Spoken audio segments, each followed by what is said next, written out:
Simanca hoje está no palco com duas Maris. Aqui no Simanca de hoje, uma atrás das câmeras e outra aqui, maravilhosa, Mariana Xavier e a Mariane Moreira atrás das câmeras ali. E, Mari, eu quero muito conversar com você sobre a peça, aproveitar que domingo ainda tem um espetáculo. Sim. E você está fazendo esse torneio muitas vezes com intérprete de Libras. Eu quero saber qual que é a sensação e se você está vendo o público de surdos, né, aderindo ao teatro. Porque não são muitos que vão, mas quando vai um já faz uma alegria muito grande. E se você já teve contato, o que eles falaram para você? Sim. Você sabe que eu preciso confessar que essa pauta da acessibilidade é uma pauta recente na minha vida, né? Eu acho que a gente vai aprendendo as coisas ao longo da nossa vida, desconstruindo os nossos preconceitos, e a partir do momento que a gente desperta para algumas causas, em cadeia a gente vai despertando para outras. Então, eu já era uma aliada na luta antirracista, eu já era uma aliada LGBT, e de uns tempos para cá eu tenho percebido a importância de falar de acessibilidade e tal. E tanto que, assim, essa questão do intérprete de Libras, a gente está colocando mesmo nas cidades em que a gente não é obrigado por lei. É importante falar isso. Assim, quando a gente faz, muitas das pessoas criticam as leis de incentivo à cultura, né, não sabem do que estão falando, não sabem a importância, o quanto se movimenta a economia através delas. E uma das contrapartidas sociais, quando se tem lei de incentivo à cultura, é também a acessibilidade. Então, nas cidades onde a gente tem patrocínio, a gente tem que fazer uma sessão com tradução em Libras. Só que eu e a minha equipe fizemos questão de colocar tradução em Libras, mesmo nas cidades em que a gente não tem patrocínio. Então, sempre na última sessão da cidade, a gente oferece, né, esse serviço para tentar estimular as pessoas a virem. Nem sempre vem. Inclusive, tem muita gente que pergunta isso para mim. Fala assim, mas se não vai ter ninguém, por que vocês colocam? A gente fala, porque tem que ter. E é através de oferecendo esse tipo de serviço que as pessoas vão ouvir falar e vão ficar sabendo disso e vão se estimular a estar no teatro. Quando a gente tem uma oportunidade de levar um grupo, é sempre muito incrível e muito maravilhoso, assim, porque essas pessoas merecem ter acesso à cultura como quaisquer outras. Então, em algumas cidades a gente teve grupos, né, de escolas de surdo ou de associações de pessoas com deficiência, e eu quero cada vez mais poder oferecer isso. Eu agora quero começar a aprender também sobre audiodescrição. Eu quero que cada vez mais a minha plateia possa ser diversa e se sentir muito bem nesse ambiente cultural. Aproveitando que a gente entrou nesse tema, eu gostaria de saber se você convive ou já teve alguma experiência com alguma pessoa com deficiência. Você já foi entrevistada por um repórter com alguma deficiência também? Um tortinho, por exemplo.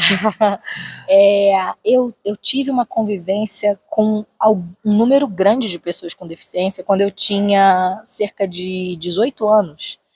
Eu tenho um tio que trabalha com adaptação de veículos para pessoas com deficiência, né? E tem todo um trâmite para conseguir as isenções de impostos que as pessoas com deficiência têm direito para adquirir seus automóveis. E eu, quando tinha 18, 20 anos, eu tinha morado no Espírito Santo, voltei a morar no Rio com essa idade, e o meu primeiro trabalho no Rio foi justamente fazendo essa burocracia, fazendo um serviço meio de despachante, de tirar essa documentação para pessoas com deficiência. E era muito mais fácil que eu me deslocasse entre Receita Federal, Receita Estadual, Casa das Pessoas, Detran e tal, do que as pessoas. Então foi uma época em que eu tive uma convivência com muitas pessoas, né, com questões diversas, assim. Inclusive, a gente falava de uma forma muito esquisita nessa época, né? Na época a gente falava, como que era? Portador de deficiência, sei lá. Portador de necessidades sociais? Não, nem era necessidades especiais. Era um nome... Gente, era um nome muito estranho. Eu lembro, e isso a gente vai aprendendo, né? Essa nomenclatura vai mudando e tal, a gente vai aprendendo, assim. A nomenclatura ela vai sempre mudando e hoje a gente usa pessoa com deficiência, que nem eu já te falei na outra entrevista, que é um termo que eu não gosto de deficiência, porque a palavra significa falta de alguma coisa. E eu troco esse termo por singularidade, né? Que eu acho que é mais bonita e ela não rotula, porque todo mundo é único, todo mundo é singular. E você falou um depoimento muito bonito ontem com a gente, de uma singularidade. E eu sei que você, desde muito pequena, tem essa coisa de ser atriz e teatro, dança, e você tem uma representatividade muito grande também. Porque você representa muitas barreiras quebradas, né? E eu quero que você compartilhe um pouco dessa sua luta, do que você consegue ser uma mulher empoderada e inspirar tanta gente nesse universo que é muito restrito e muito rotulado. Sim. A nossa existência já é uma militância, né, Igor? Com certeza. A gente ocupar certos espaços, você ter aqui um programa seu, mostrar que você é capaz de fazer isso. E eu acho que foi muito sem querer que eu passei a ocupar esse espaço. Eu não fui uma mulher gorda a vida inteira. Eu falo que as pessoas acham, né, que eu fui gorda e bem resolvida a vida inteira. Não, nem uma coisa nem outra. Eu sou uma pessoa que se tornou gorda tentando ser magra. Se alguém quiser ouvir essa história, vai no meu canal do YouTube, Mariana Xavier. Tem um vídeo lá que se chama A História de Como, Tentando Ser Magra, Me Tornei Gorda. Parece uma piada, mas é verdade. E pra gente não tomar muito tempo aqui contando essa história, né? Mas o fato é, eu fiz escolhas muito ruins durante um tempo da minha vida, principalmente a passagem ali da adolescência para a vida adulta. Eu tomei muito remédio para emagrecer, eu fui muito escrava dessa ditadura da magreza, ditadura da beleza, e por isso é que eu falo com tanta propriedade, porque eu sou vítima. Então o que eu tento fazer hoje é compartilhar a minha experiência para evitar que outras pessoas precisem passar por todas as dores que eu passei. Eu violentei muito o meu corpo e a minha mente em busca desse padrão, assim. Então eu tive que aprender a lidar. Uma hora eu falei, não, chega, meu corpo mudou e agora eu tenho que aprender a lidar com ele de uma maneira diferente. E eu acabei virando esse referencial de autoestima e tal, mas não, imagina, nunca pensei que isso aconteceria e nunca foi uma coisa programada. Eu simplesmente achei que compartilhando a minha história eu poderia ajudar outras pessoas. Eu falo o seguinte, que o que aconteceu com a gente não dá para mudar. Mas quando a gente consegue virar essa chavinha dentro da gente, compartilhar esses acontecimentos com outras pessoas, transformando em cura e em libertação para a gente e para os outros, as coisas ganham mais sentido. E é isso que eu procuro fazer. Falar do fundo do meu coração sobre as minhas experiências para que elas possam, talvez, ajudar outras pessoas a terem uma vida mais leve, mais livre, mais feliz. E você também é uma pessoa espiritualizada, acredita em energia, acredita no momento, naquela coisa do instante, não, isso aqui vai acontecer, dá certo, você corre atrás. E eu quero saber como que você aderiu a essa espiritualidade, essa positividade que você emana pra gente, quem tá perto de você, essa energia de a vida é boa, a vida é bela, a gente tá aqui pra aproveitar, viver ela 1000. Parece até que você já viu a peça mesmo. Ele nem viu a peça ainda, ele vai ver hoje, depois dessa entrevista, mas ele já está com as mensagens todas dentro dele. Então, assim, como que você consegue canalizar e transmitir isso pra gente com a sua espiritualidade, a sua energia? Como você entrou nesse universo e percebeu que a gente produz o que a gente consegue emitir? Como que você conseguiu transformar isso em você? Bom, hoje eu vejo como coisas distintas a religião e a espiritualidade, né? Eu acho que hoje eu vejo a espiritualidade como algo muito maior e muito mais importante do que ter um rótulo de alguma religião. Eu fui católica a vida inteira, fiz encontros de adolescentes com Cristo, fiz primeira comunhão, fiz essas coisas todas. Num dado momento aquilo começou a não me satisfazer mais e foi quando eu, anos depois, comecei a conhecer um pouco sobre o espiritismo. E o espiritismo fala muito sobre o livre-arbítrio, né? Sobre a gente ser fruto das escolhas que a gente faz.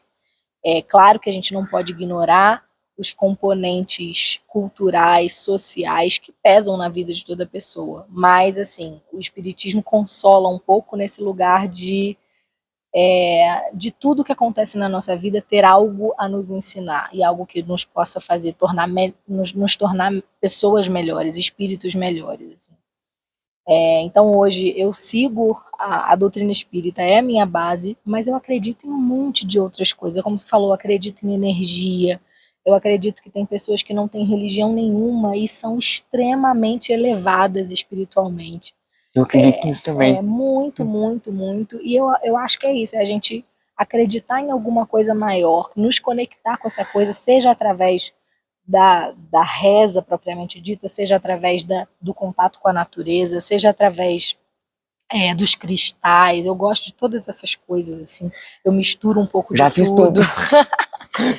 E eu acho isso, eu acredito que a vida segue o fluxo do que a gente manda para ela, né? Então eu nunca fui uma pessoa de fazer planos a longo prazo ou desejar grandes coisas materiais, assim. Eu sou, antes do Carpe Diem virar moda, Uhum. eu já era essa pessoa que falava assim, cara, o que eu posso fazer e ser de melhor hoje?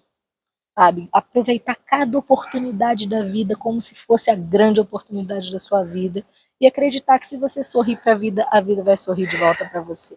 Aproveitando essa sua deixa, você aproveita cada oportunidade como se fosse uma grande oportunidade.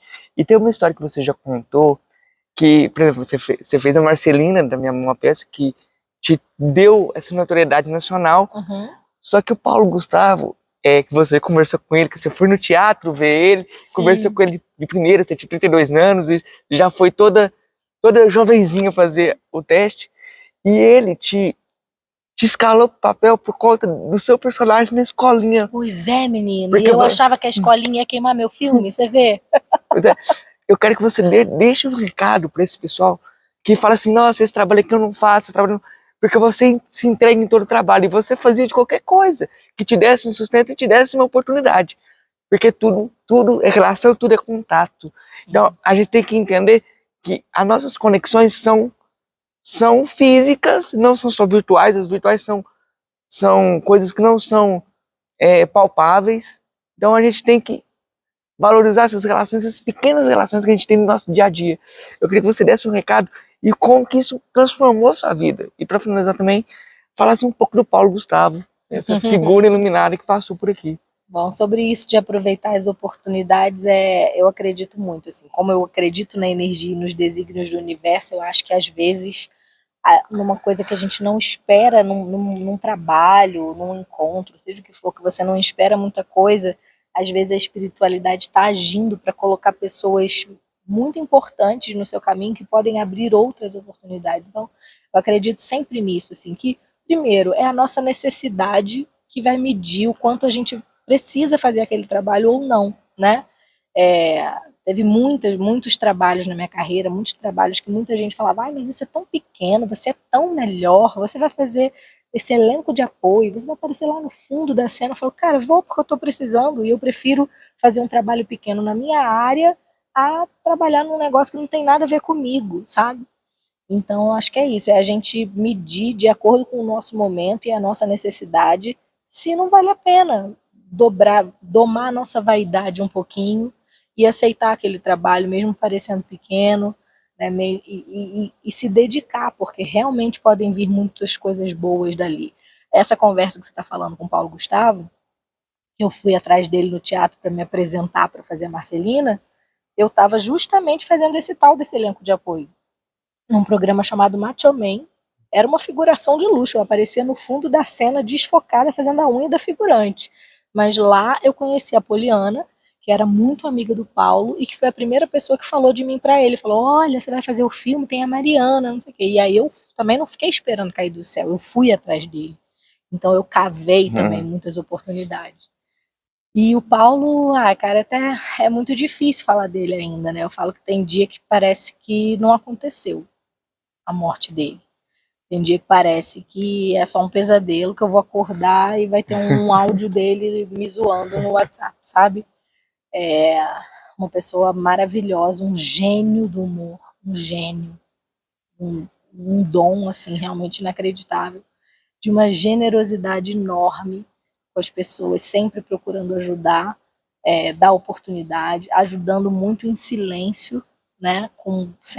Quando ele morreu, a gente viu a quantidade de doações, a quantidade de caridade que ele fez, sem ficar colhendo os louros, se vangloriando por isso. Então, acho que um espírito de muita luz, e foi difícil a gente acreditar que ele estava indo embora daqui tão cedo. Eu sou eternamente grata, ele mudou a minha vida, tendo acreditado em mim, tendo apostado, me incentivava muito, muito, muito.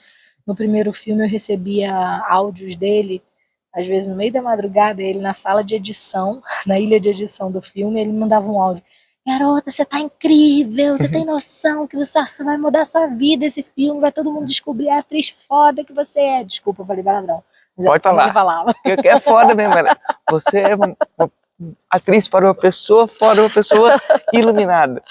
E eu tenho certeza que de onde ele estiver, ele tá olhando pela gente, olhando por mim, guiando os meus passos, torcendo por mim como ele sempre torceu, e torcendo pelo nosso país, torcendo pela arte, pela cultura. E como ele dizia, rir é um ato de resistência, né? A gente aprender a rir de si mesmo ajuda a enfrentar melhor os desafios que todo mundo tem. Isso é com certeza. E só para encerrar mesmo, porque você nessas relações que você desenvolveu e criou essa sua trajetória, temos o Lázaro Ramos, né, que é o diretor da peça. Você trabalhou com ele na medida provisória. Sim. Então, como que foi juntar essa pessoa no teatro, né, que está te dirigindo? E como que é essa convivência com o Lázaro Ramos também, no medida provisória também? O Lázaro, ele já ia dirigir a peça, mas a peça demorou tanto para sair que a medida provisória entrou no meio. E aí ele falou, você topa fazer uma participação no meu filme? Eu falei, qual a possibilidade de eu dizer que não? Esse é um bom exemplo. A minha personagem no Medida Provisória é tida como uma personagem pequena. Mas, assim, foi maravilhoso de fazer, mostra um outro registro do meu trabalho, da minha interpretação.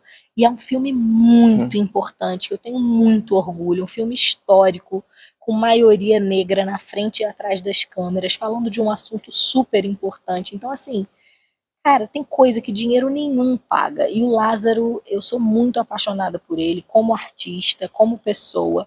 É uma honra trabalhar com ele no teatro, no cinema, onde ele quiser. E agora a gente vai ser vizinho, que eu vou morar lá pertinho dele. Precisa encerrar, porque a gente tem peça. Então, gente, é assim, com essa alegria, com essa simpatia que a gente vai encerrar com esse Mac de hoje.